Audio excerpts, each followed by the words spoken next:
Welcome back to Silicon Scoop, and with me, as always, my co-host John Irwin. John, we have this massive data breach going on right now. We're talking about over 47 gig of sensitive user data was discovered in an unprotected database. We're talking about massive identity theft opportunities, including information from Apple, Facebook, Google, Microsoft, Instagram, Snapchat, Roblox, Discord, Netflix, PayPal.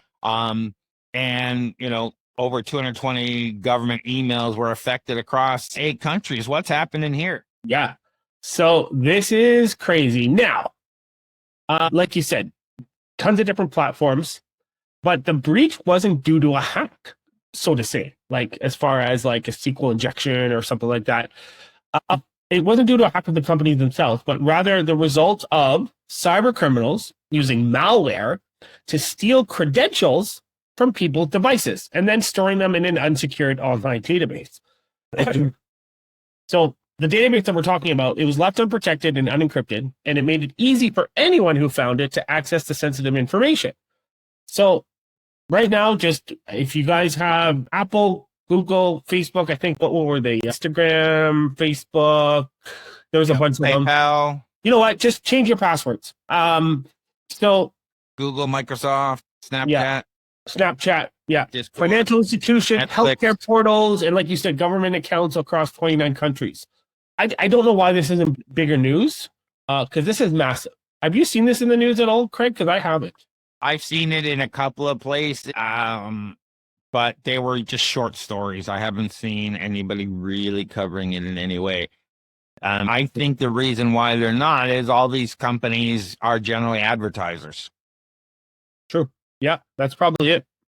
But even you look at Apple, Facebook, Google, Microsoft, Instagram, Netflix, PayPal, these are all advertisers. So you're going to say, do we really want to talk about what exposure they have, even though, it wasn't necessarily a hack, as you said? Yeah.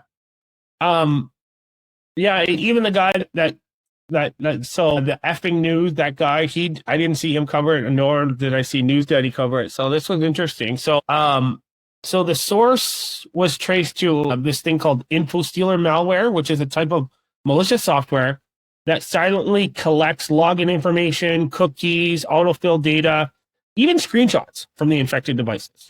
And it's spread through phishing emails or downloading malicious files, different things like that. And once it's installed, it can harvest credentials for a wide variety of services. So, yeah, this is absolutely nuts. Largest breach I've ever seen or heard of as far as the amount of companies and the amount of data that's been stolen.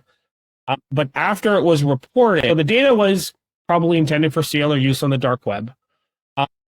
But after Fowler, the guy who reported this, he reported the discovery of the database. It was taken offline. So who knows how long it was accessible? Obviously, it was accessible. People did download it. And something's going to happen with the data at some point. We just don't know when, right? Yep. And, it's a question of who they're going after, right? You're on 184 million. Usually people are...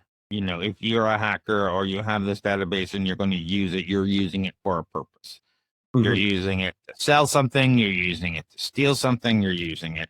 So not everybody will be a target, but that doesn't mean you will, you're not vulnerable. So the high value targets will probably be hit first and then the low value targets hit later with the credit card type scams and that types of things versus the big government type stuff where there's actual data worth farming.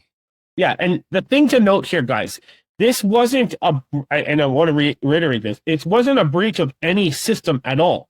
This was a phishing expedition of malware harvesting these credentials from people's personal devices.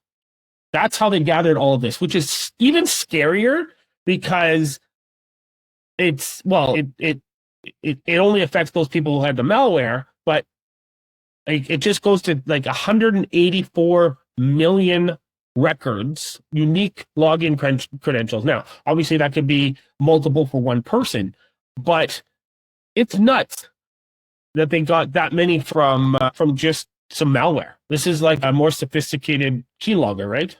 Yeah, basically it's just running on, the devices, the PCs, the Macs, the handheld units or what have you, phones, and stealing the data at that level, not at the server level like you're suggesting. And it just gets out there into a massive database and people either collect it and put it together or it does it itself and you end up with this database that people are using. So there are some best practices, and they say two-factor authentication still Yeah. remains the best form of protection for most of this.